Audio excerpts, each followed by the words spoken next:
کے لیے ان کو رکھتے ہیں۔ اسی طریقے سے اگر آپ دیکھیں کہ انسانوں کے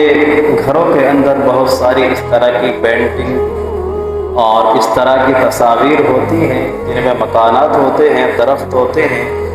اور بہت سارے جانداروں کو بھی لوگ تصویر لگاتے ہیں۔ حقیقت یہ ہوتا ہے کہ وہ صرف ایک صورت ہوتی ہے، حقیقت میں وہ نہ تو پھول ہوتے کہ ان سے خوشبو لی جا سکے، اور اگر کسی گھر کے اندر کسی درخت یا کسی پینٹنگ مکان کی ہوتی ہے تو وہ مکان بھی انسانی ذات کو کوئی فائدہ نہیں پہنچا سکتا، نہ تو انسان اس میں آرام کر سکتا ہے اور نہ ہی اس مکان سے اپنے آپ کو گرمی اور سردی کے احساس سے بچا سکتا ہے۔ وہ ساری چیزیں صرف ایک شکل کے اعتبار سے ہوتی ہے کہ انسان کو خوبصورت نظر آئے۔ تو ان تمام مثالوں سے ایک بات ذہن میں تو یہ آئی ہے کہ ایک صورت ہوتی ہے، ایک حقیقت ہوتی ہے۔ اللہ کے نبی علیہ الصلاۃ والسلام کے جو اصحاب تھے وہ یہی کلمہ پڑھتے تھے جو ہم انسان پڑھتے ہیں، لا الہ الا اللہ محمد الرسول اللہ۔ اسی کلمے کو ہم بھی پڑھتے ہیں، لا الہ الا اللہ محمد الرسول اللہ۔ اسی کلمے کا ذکر صحابہ کرام بھی کرتے تھے اور اسی کلمے کا تذکرہ ہم بھی کرتے ہیں۔ اسی پر صحابہ کا بھی یقین تھا کہ اس کو پڑھنے کے بعد مومن اور مسلمان تبھی اسلام میں داخل سمجھا جائے گا جب وہ اس کلمے کو زبان سے بھی اور دل سے بھی ادا کر سکے۔ لیکن فرق یہ ہے کہ ہماری جو ایمانی حقیقت ہے وہ حقیقت نہیں ہے، وہ صرف ایک صورت ہوتی ہے۔ حقیقت صحابہ کے اندر تھی کہ انہوں نے ایمان کو جو ہے دل سے تسلیم کیا ہوا تھا۔ ہماری ہر چیزیں جو ہیں شکل کے اعتبار سے صرف دکھاوے کے لیے ہوتی ہے، کہ ہمارا کلمہ بھی دکھاوے کے لیے ہوتا ہے، ہماری نمازیں بھی دکھاوے کے لیے ہوتی ہے، اور صحابہ کرام رضوان اللہ تعالی علیہم اجمعین کی جو نمازیں تھیں ان کے اندر جو دین تھا وہ صرف صورت کی شکل میں نہیں تھا بلکہ وہ حقیقت کی شکل میں ان کے اندر تھا۔ اسی طریقے سے چند واقعات حضرت خبیب رضی اللہ تعالیٰ عنہ کے بارے میں واقعہ مشہور ہے کہ ان کو گرفتار کر لیا گیا اور ان کو قید کر دیا گیا مکے کے اندر۔ 2 مہینے قید رکھا گیا ان کو،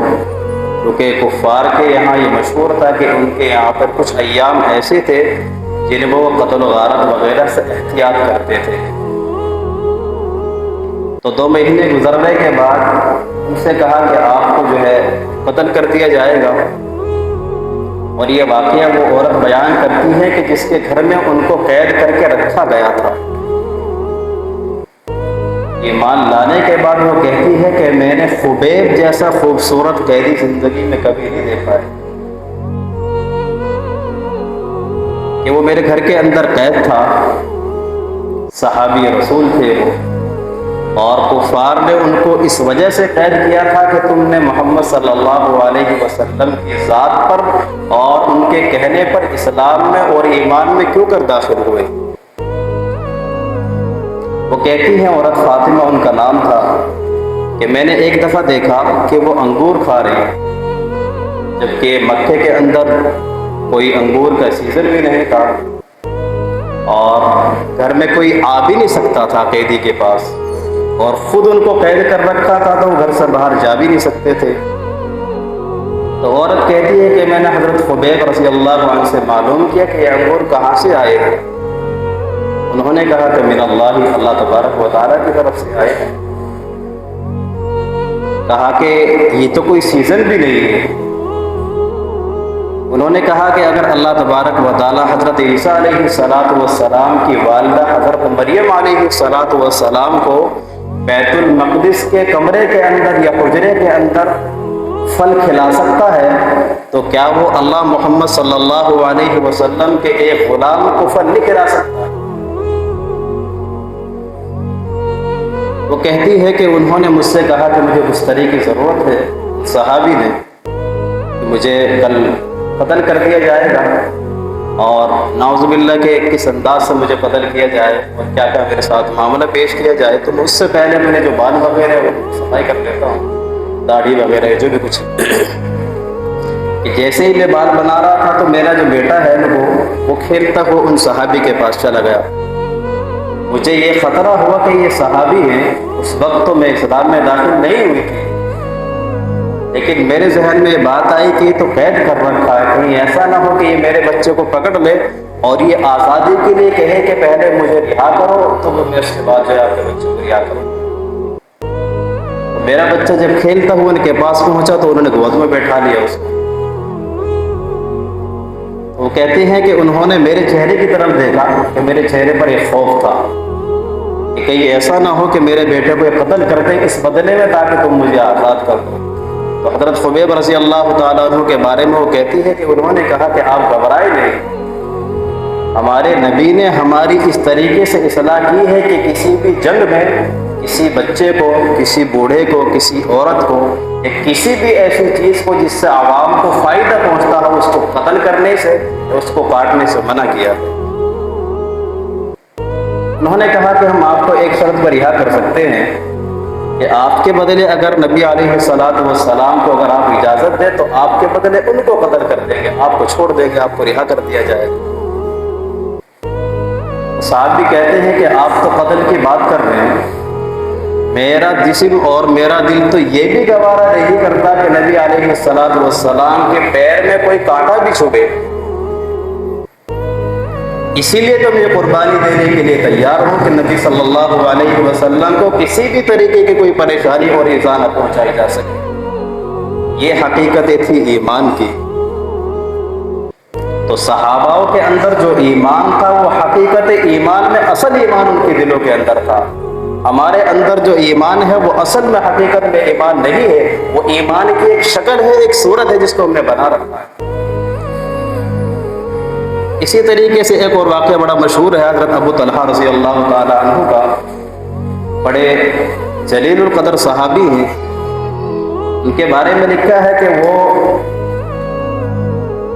بہت امیر صحابہ میں سے تھے اور اللہ تبارک و تعالیٰ نے ان کو باغات اور کھیت اس طرح کی بہت ساری چیزوں سے نوازا تھا۔ اتفاق یہ ہوا کہ وہ اپنے باغ میں نماز پڑھنا شروع کی اور اپنے باغ کو دیکھ کر بہت سی دفعہ ان کے ذہن میں یہ خیال آتا تھا کہ کتنا خوبصورت باغ ہے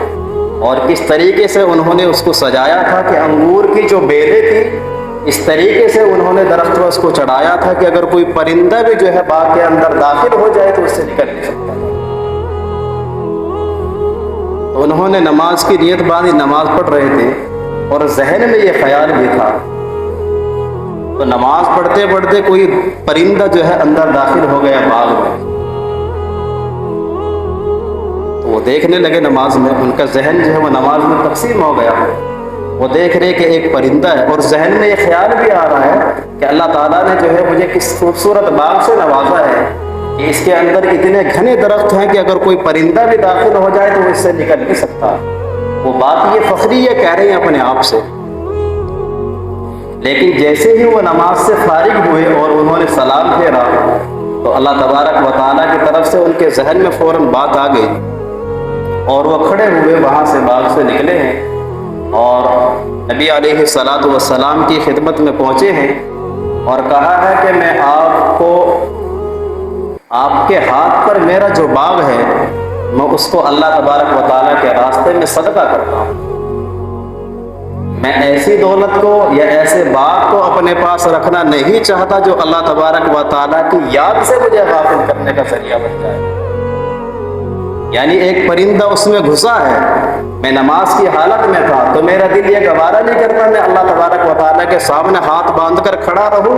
اور میرا ذہن میرے باغ کی وجہ سے منتشر ہو کر جو ہے دوسری طرف چلا جائے، لہٰذا میں اس باغ کو ابھی کے ابھی اللہ تبارک و تعالیٰ کے راستے میں صدقہ کرتا ہوں۔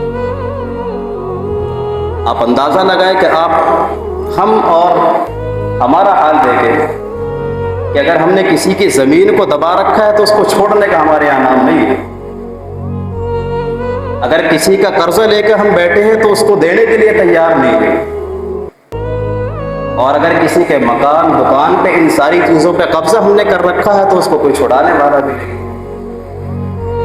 تو ایک تو وہ صحابی ہیں کہ جنہوں نے نماز میں ذرا سا خلل پیدا ہوا ایک پرندے کی وجہ سے،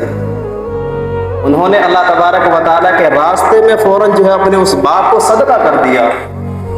اور ایک ہماری رات دن کی آپ محنت دیکھیں کہ ہم صرف پیسہ کمانے کے لیے نمازوں کو چھوڑ دیتے ہیں۔ ایک وہ صحابی ہے کہ جنہوں نے نماز میں ذرا سی غفلت ہوئی یا ذرا سا زہر منتشر ہوا تو انہوں نے اس چیز کو اپنے راستے سے ہی ہٹا دیا کہ مجھے ایسا بات کی ضرورت نہیں ہے جو اللہ تبارک و تعالیٰ کی یاد سے مجھے غافل کر دے۔ آپ ہماری محنت دیکھیں کہ ہمارے ایمان کی حقیقت دیکھیں یا ہمارے ایمان کی آپ ایک شکل اور صورت دیکھیں کہ ہمارے اندر ایمان ایسا ہے کہ ہمیں فجر کی نماز کے لیے نہیں جگا سکتا ہے وہ ایمان۔ اور اللہ تعالیٰ نے جو مومنوں سے ایمان کا اور مدد کا وعدہ کیا ہے وہ ایمان حقیقی کے بارے میں وعدہ فرمایا ہے۔ وَلَا تَهِنُوا وَلَا تَحْزَنُوا وَأَنْتُمُ الْأَعْلَوْنَ إِن كُنتُم مُؤْمِنِينَ۔ قرآن کہتا ہے کہ اگر تم سست پڑ جاؤ گے یا ڈرو گے یا خوف کھاؤ گے تو تمہیں اللہ تبارک و تعالیٰ کی طرف سے کوئی انعامات ملنے والا نہیں ہے، لیکن اگر تم ان تمام چیزوں کو چھوڑ کر اللہ تعالیٰ کے لیے سچے دل سے ایمان کو قبول کرو گے تو دنیا میں تمہارا جو ہے ایک نام ہوگا، تم ہی سربلند رہو گے۔ وَأَنْتُمُ الْأَعْلَوْنَ إِن كُنتُم مُؤْمِنِينَ۔ تو یہ تو آپ اندازہ یہ لگائے کہ ہمارے اندر ایمان تو ہے لیکن ایمان کی ایک شکل ہے، ایک صورت ہے، حقیقت میں ایمان جو ہے بھی دلوں کے اندر داخل نہیں ہوا۔ اس لیے قرآن کہتا ہے یا ایھا الذین آمنوا آمنوا باللہ ورسولہ، کہ ایمان والو ایمان لے کر آؤ، یعنی ایمان تو تم لے کر آ گئے لیکن ایمان جو ہے بھی تمہارے دلوں کے اندر داخل نہیں ہوا ہے۔